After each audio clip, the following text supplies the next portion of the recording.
He made $1 million shot and they didn't want to pay him. You see this guy right here? This is Don Calhoun. He's a big Bulls fan, and he's about to do something that will change his entire life. Chicago Stadium. Don just hit a shot from 80 feet out, a 3/4 court shot. His prize for nailing this absolute bomb, $1 million. He can't believe. Have y'all ever read the book $1 Million Shot? I remember we read it in school. It's like a book about this kid who like gets invited to take this foul shot for $1 million, but he only gets one shot, and like he's practicing for it. Pretty much the book is about him. Like, I don't remember exactly the book, but what I got from it now is like it's more of a book about doing something so many times that it's like it's hard to fuck up. One part in the book he's just like empty your mind and just think of the terms. I remember reading it in class, bro. I didn't understand it at the time, but it hits me a lot lately. You know, it's just about practicing something so much that it's just ingrained in your brain. Like walking, you practice walking so much as a baby, you'll never fuck up walking. Unless you see unless you trip or something. You know, I mean, you rarely fuck up walking. You know? Believe it. Fans erupt. Don joins the Bulls as they celebrate his victory. Michael Jordan throws his arm around Don and congratulates him. Good shot, kid. Don had just done the impossible. And with the game book ball good? in one hand, It's okay. I read it when I was like 12. I only read it for school. When I was y'all age, I was not reading. I was just like you guys. So I'm not gonna read. I'm never gonna read. The only book I ever read was like the Percy Jackson series. Now, I'm not gonna lie to you. I read a lot. Like when you get older, there's only so many things. You realize there's only so many things you want to do. Most of the niggas around you want to go drink and do shit, and I'm just not that. That's not my vibe. Don Calhoun did it. That's it. He was set. Except he wasn't. Due to a technicality in the rules of this contest, the insurance company that was required to make the payoff claimed they simply didn't have to pay the man. What? Don hit $1 million shot. You're right, it is boring. Absolutely nothing. But you just gotta find a good book. It's boring until you find a good book. How does a technicality? Imagine shooting and you think, oh, we won $1 million and these niggas, oh, we're fighting. It's nothing but smoke. Oh my God, I'm coming in there and I'm pissing on you. Like what? With $1 million on the line, do you think you could sink a three-pointer? Pretty incredible consolation for one simple shot, but no one in their right mind would ever offer such a prize for making a single three-pointer.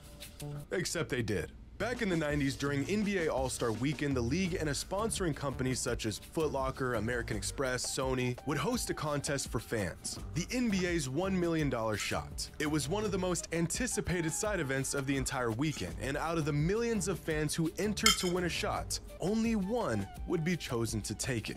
Get selected, make a three-pointer, win $1 million. Oh my God, I think this is what the book was based on. I think it's this. An opportunity of a lifetime for four lucky contestants that were selected over the 4 years that the NBA hosted the contest. And to aid them in their quest for $1 million shot, each contestant was joined by a former or active NBA player to give them pointers and advice. In 1996, among the 6 million entries, 17-year-old Demetrius Houston was selected to take the $1 million shot. With George Gervin by his side and 17,000 fans looking on, Demetrius lines up his shot.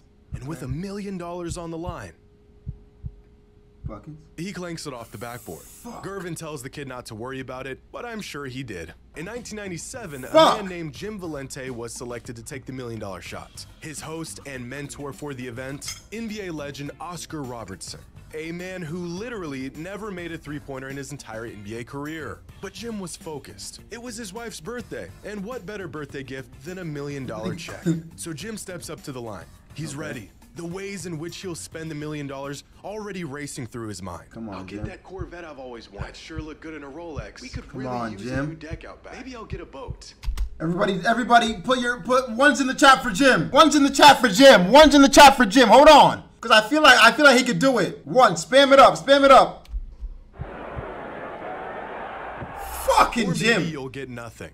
After the shot, Craig Sager asked Jim about his experience. $1 million gone. What went wrong, Jim? Give us some insight. How did you feel at the time? What went wrong? I think I just pushed it a little bit right.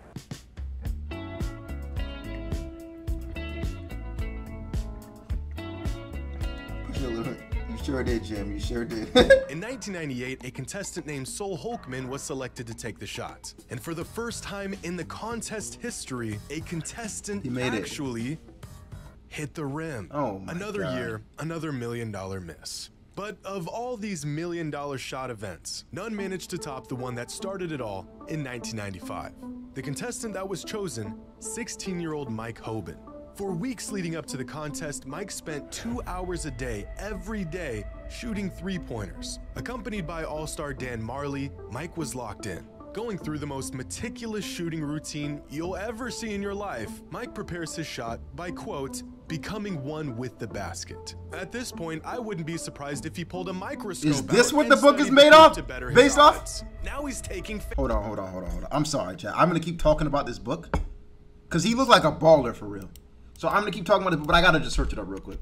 It's a children's story written by Dan Gutman. It is held by over 1,100 U.S. and Canadian libraries. Oh shit. Phantom shots. His routine is becoming more unhinged by the second, but it works for him. Friends and family look on, watching him live on TV, ready to witness history unfold.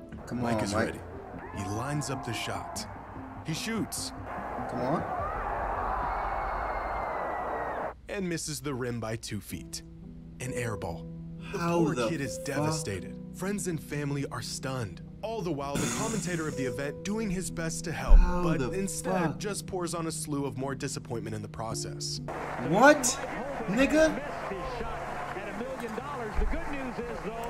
Like, bro, I'm not trying to be disrespectful, bro. I'm sorry to continuously pause right now, but 2 hours of training, they said, for 2 months every day, phantom shots to practice. He looked like a baller.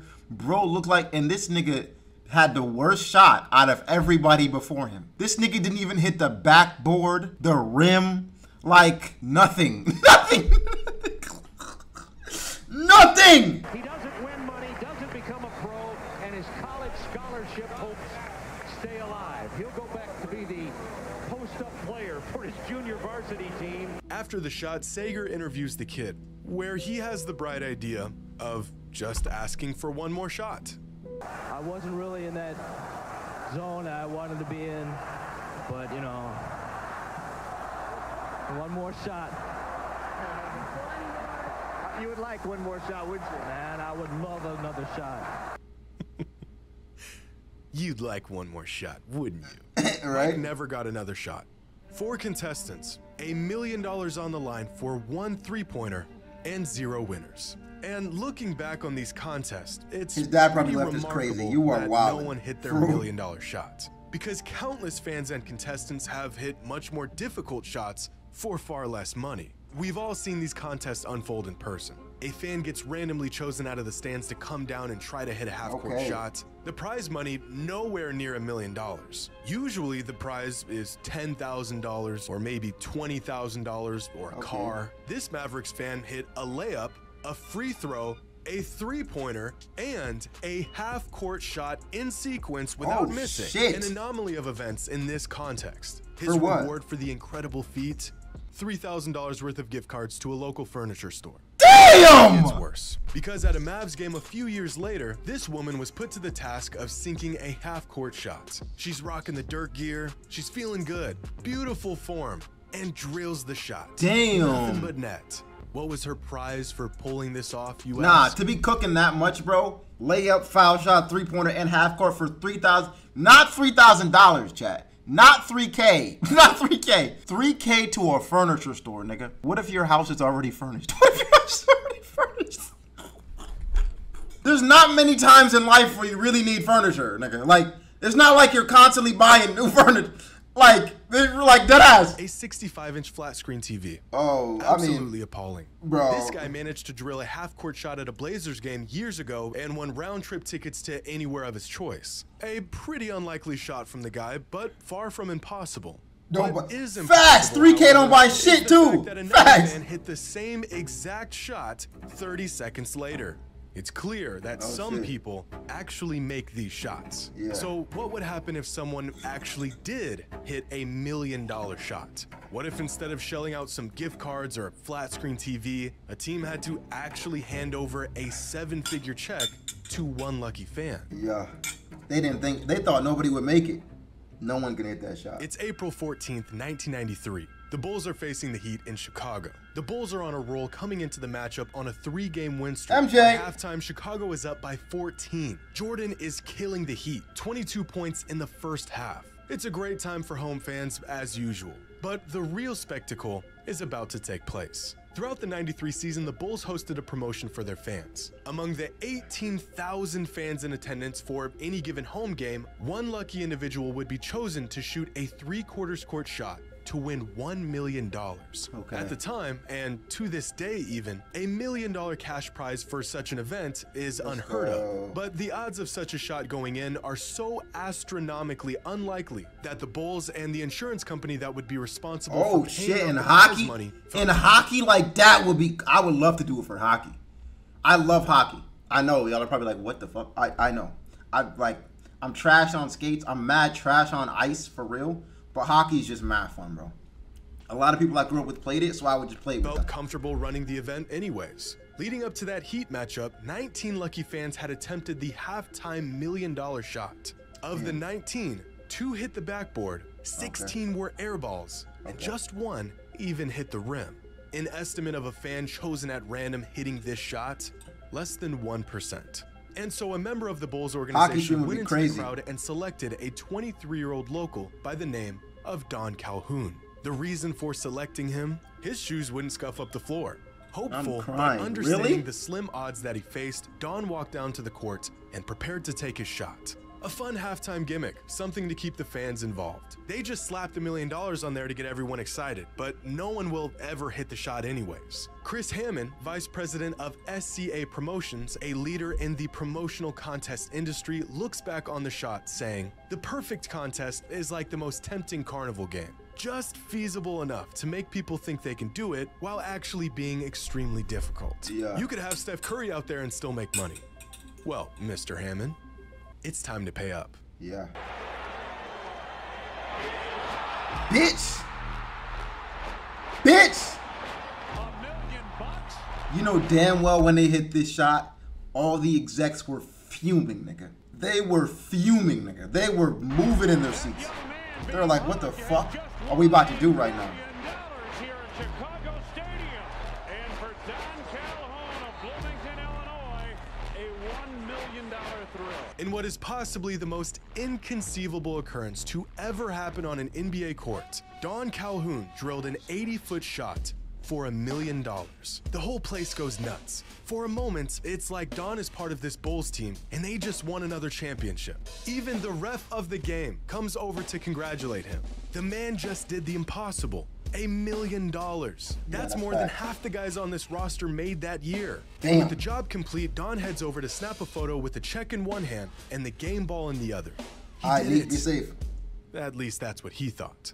See, these promotions are combed through meticulously by some of the best lawyers money can buy. The rules and restrictions are tight. Break one of them and you can kiss those winnings goodbye.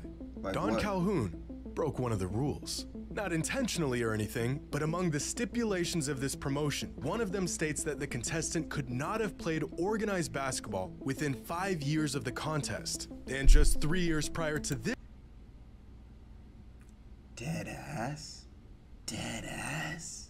Oh, those sneaky little gremlins, nigga. Those sneaky, beaky little fucking niggers right there. Don was a member of the Triton community basketball team. The contest people knew this. Don acknowledged this by marking the information on the contest form. But the contest people shrugged it off and gave him the shot anyways. The insurance people, however, did not. To them, it was a clear breach of the rules. Don should have never been selected in the first place. And so the insurance company of the event disqualified Don out of his shot and out of his $1 million.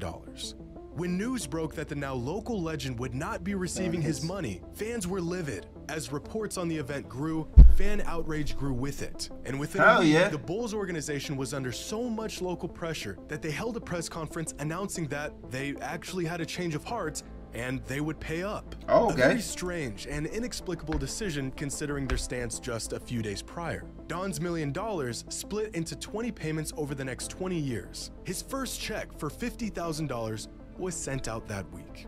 Technically, rules were broken, but Don was getting paid. and he had no idea how I guess that's fair. or why. 50K, like, I don't think I like that. I'm not gonna lie. 50K a year? I'm not for it. Getting a salary for, like, no. I want my money, like, all of my shit up front. Like, hell no. I'm sorry, but 50K a year, nigga, paying me salary like that? Nah, bro. Come on, bro. I want all my, like, that's cool to get an extra 50K. Don't get me wrong. I'm not trying to be spoiled here, but like that's trash. That's trash. Like, at least give me, like, I would take 200K. I think that's the least I would go per year, over 5 years. You know, like, 20 years is crazy. You're reaching A year now. after his miraculous shot, Don heard that Michael Jordan would be in the area for one of his son's basketball games. A perfect opportunity for Don to get his $1 million game ball signed. So Don pulled up to the game in search of Michael, but with security flocking the NBA star, no fans were getting anywhere near him. But Don wasn't just an ordinary fan. He's the guy who hit the $1 million shot. Jordan recognized him in the stands and had security bring him over. I wouldn't rather get a $3,000 gift card. With his ball in hand, hoping to get an autograph, Don approached Michael, but MJ didn't call him over to give him an autograph. Instead, he had to ask Don a question. Did you get your money? A year after the Bulls had their change of heart and decided to pay him his money, Don finally got an answer why. Turns out the insurance company wasn't the one who paid Don. They never intended to. After hearing about what the insurance company was trying to pull, Michael Jordan, along with other players on the Bulls, told ownership they needed to pay up. And so the organization did. Jordan himself helped. Legally, the parties involved were within their rights to void the payments altogether, but Michael felt like what they were doing wasn't right. Facts. So he made it right. If it wasn't for Michael approaching ownership and demanding they pay Don his money, he would have never seen the end of that $1 million. So turns out that even if it was for a brief moment, Don Calhoun was a part of the Bulls. Seeking nothing in return, Michael and the rest of the players looked out for Don. Oh, and that autograph Don wanted, a couple weeks later, he got that too. So what happens if someone actually makes one of those inconceivable $1 million shots? Well, one way or another, they get paid. MJ's a W for that. He's a W for that, bro. The whole Bulls team. W's, man. The whole Bulls team, bro.